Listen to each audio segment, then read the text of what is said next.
So let's go to the scumbag Joe Lieberman. Now, Joe Lieberman says, oh, look, I can't do Medicare buy-in. It's just against my conscience, always about his conscience, against his principles. I can't have it. Well, that's interesting because, you know, he was for it in the 2000 election, right? He ran saying, yeah, Medicare buy-in, that's the way to go. You say, well, that's a long time ago. Situations changed. It could. That's right. Now, he said that he was for it again in 2006 when he was running for Senate, deceiving the voters. But you say, well, you know, the 2006, that's still 3 years ago. Well, how about 3 months ago? 3 months ago, Joe Lieberman says, hey, wouldn't a Medicare buy-in be fantastic? You don't believe me? Let's watch Joe Lieberman. You're going to see him today. You're going to see him 3 months ago. Watch. But we've got to stop adding to the bill. We've got to start subtracting some controversial things. I think the only way to get this done before Christmas is to bring in some Republicans who are open-minded on this, like Olympia Snowe. I'll tell you... Well, what do you have to do that? You got to take out the Medicare buy-in. You got to forget about the public option. You probably have to take out the Class Act, which is a whole new entitlement program. Now, give me the list of things that have to be taken out to pass it. Well, from my point of view, no public option, no Medicare buy-in, no Medicare buy-in, no Medicare buy-in, no Medicare buy-in. First question came from somebody named Jeff Kulis in Avon.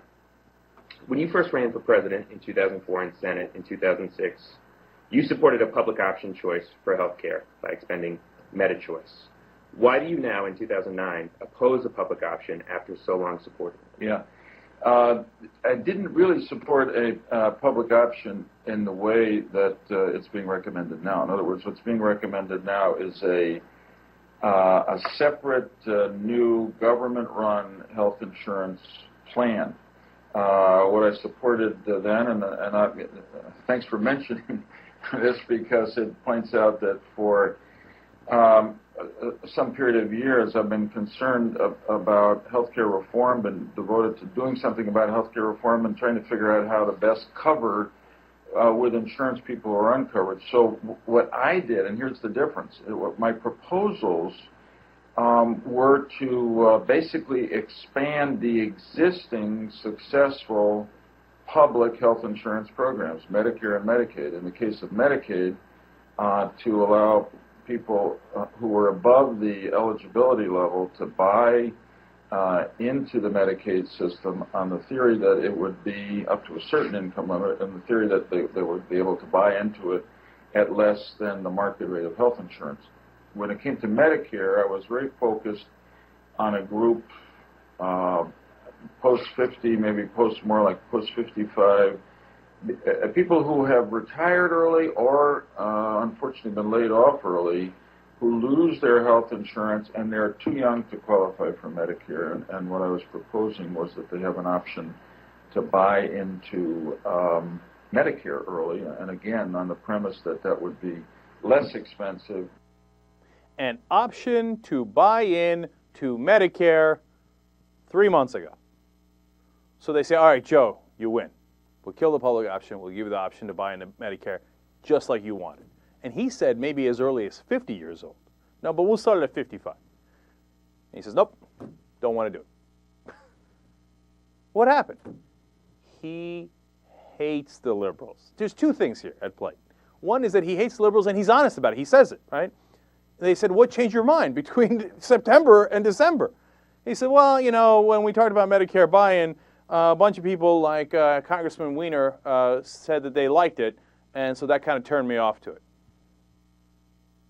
And he said the guy who came up with the public option, Yale professor Jacob Hacker, said it was a great idea and a good thing. So I took my idea and I flushed it down the toilet because then it looked like liberals were in favor of it.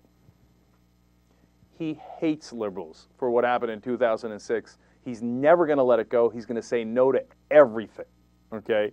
Now, point number two is, and Ezra Klein has talked about this, Jonathan Alter has talked about this, everybody gets it. It's super obvious, okay? It's a personal thing for him. You don't get health care? He doesn't give a damn. You pay higher premiums? He doesn't care. He's covered by Congress. You go deal with your own problems. He's got personal vendettas to deal with. And then the second thing is what the press never talks about.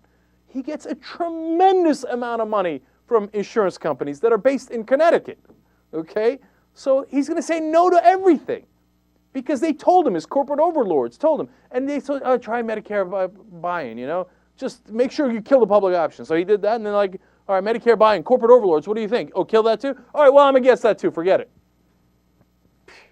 All right, now look, you want more inconsistency? They put together a video of Lieberman on the filibuster back in 1995, and we've given you long quotes about that before, where he says, I'll tell you what, I am definitely for getting rid of the filibuster. It's stalling everything in Congress. I don't have to tell you. You're going to see the video in a second. And then today, where he says, well, of course I have to filibuster. It's very, very important. All right, let's go to clip number 4.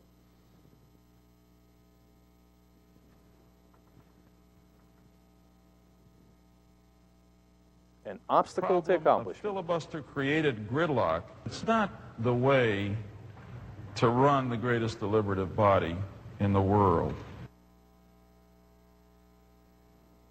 I'm not going to support an end to a filibuster to try to stop this bill because the whole process of individual senators being able to hold up legislation is just unfair. I would use the power I have as a single senator to stop a final vote.